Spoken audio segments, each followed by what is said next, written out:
So dig this big CRUX. Just go for it.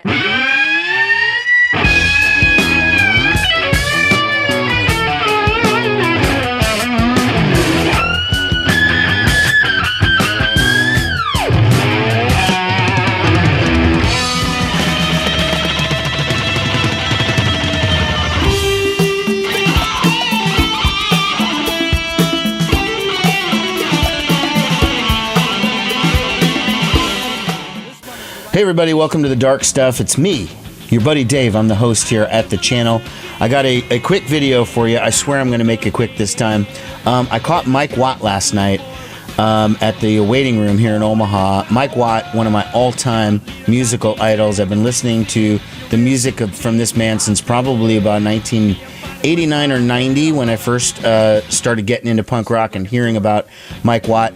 He is the legend from such bands as the Minutemen, fIREHOSE, solo artist. He also plays, he was the bass player in the reunion of the Stooges, in Iggy and the Stooges.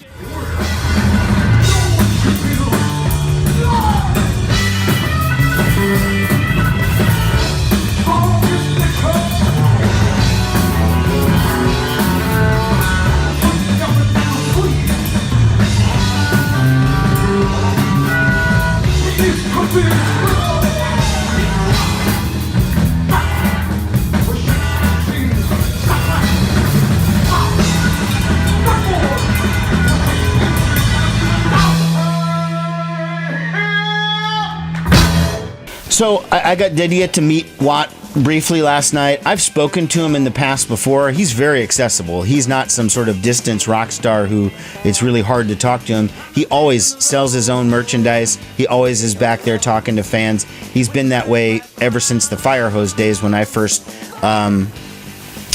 got introduced to his music. He's always been a super nice guy, very approachable, very friendly. So, but this time I finally got my picture taken with him, and I can acknowledge that, and I got one of my records signed. Okay, so Mike Watt was in Omaha, part of a tour that he's doing with the Meat Puppets, and it's sort of like almost like an 80s reunion tour from the SST Records days, because Mike Watt's band Minutemen and fIREHOSE were on SST at the same time that the Meat Puppets were on SST. SST, the premier indie / punk rock label of the 1980s. They had pretty much fucking everybody on that label. So Mike Watt opened the show, went on about 8:15. He's playing with two guys he calls Tom and Jerry, because those are their names, but that's not really a band name for them.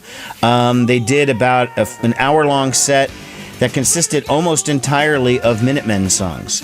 Now, what I hear, I've seen Watt so many times as a solo artist, and a lot of times he's really all about the new record that he's got at that moment, okay? So, which makes sense. Most artists are like that. When they have a new record, that's the stuff they're most amped about playing, and then they'll throw in occasional oldies. Okay.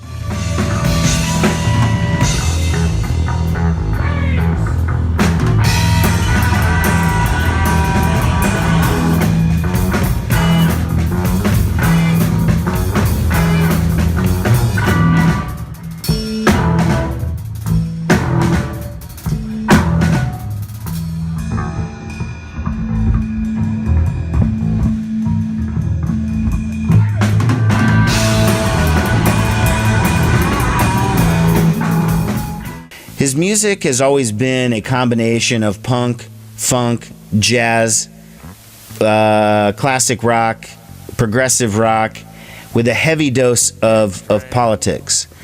Watt is a really, really intelligent guy, and he has had the same perspective and point of view pretty much since 1980 when the Minutemen started. He's incredibly, incredibly consistent. One of the things, though, that I've always found troubling about some of the Watt shows that I've seen is I always enjoy it, but he never plays fIREHOSE songs. Like, I don't get it. For me, I wasn't old enough to have seen the Minutemen because of the time that they died. So my introduction to Watt was fIREHOSE.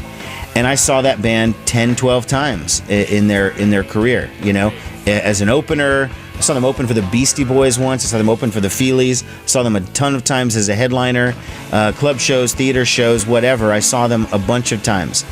And immediately after fIREHOSE ended and Watt did his first solo album, that tour he still played some fIREHOSE songs, but pretty much ever since then he didn't. And one of the things I really have just wanting to ask him is, why is that? You know, is it you just don't like that period of your career? Is it that, you know, those songs don't mean anything to you anymore, or just you don't like, you know, whatever? What is the rationale? And I was afraid to ask him, you know, but he was sitting there by himself, and I went over to him and I asked him a question, and I just said, hey man, you know, explained to him that I got into Firehose first, and then I went backwards and listened to the Minutemen, and I don't understand why none of those songs are ever played. And he did say that he gave me this explanation about how this particular tour he was doing was all about the Minutemen and the stuff that the Minutemen used to play when they toured with the Meat Puppets in the 80s, and that some of the songs that they were playing were leftover Minutemen songs that had never been played live, or even, I don't even know if even recorded. And so that was the point of this. And then he did say that, you know, they did a Firehose reunion. It was very, very limited about 5 years ago. Only played a couple of shows on the West Coast. And he told me that it was very hard playing those songs for him. He says fingers don't work like that anymore. He played differently in Firehose than he does with the Minutemen and with the Stooges and stuff.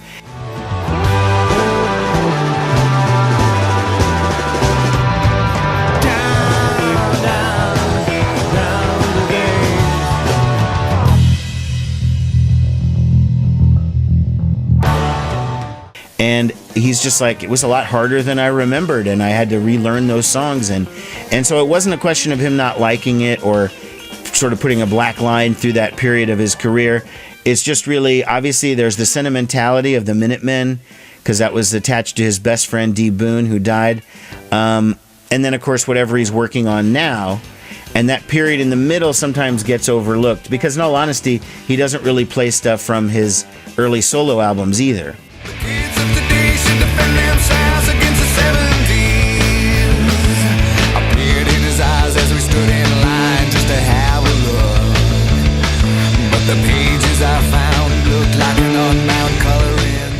So it was great. We talked, you know, he said, he told me about how Ed Crawford, you know, saved his life when he got him back into music. You know, Ed from Ohio, the guy who helped him form Firehose, and he was greatly appreciative of it. And he does love that stuff. It's just not where he's at now, and his fingers don't work the same way, etc. So I accepted it as an explanation.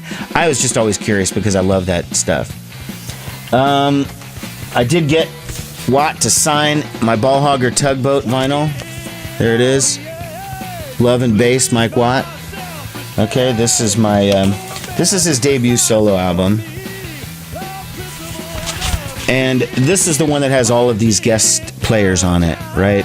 So you're talking guys like, I'll just read just a couple of the names. So you got Frank Black, Gary Lee Conner from the Screaming Trees, Mike D from the Beastie Boys, Evan Dando from the Lemonheads, Flea from the Red Hot Chili Peppers, Dave Grohl, Foo Fighters, Nirvana, Petra and Rachel Hayden from That Dog, Kathleen Hanna from Bikini Kill, Adam Horovitz from the Beastie Boys. Now those two are married. Interesting.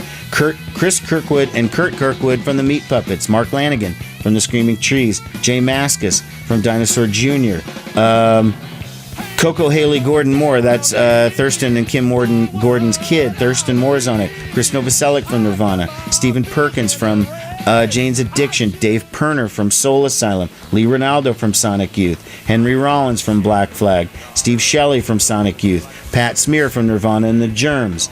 Eddie Vedder from Pearl Jam. John Strom from the Blake Babies. Anna Warnker from That Dog. And so many other people are on this record.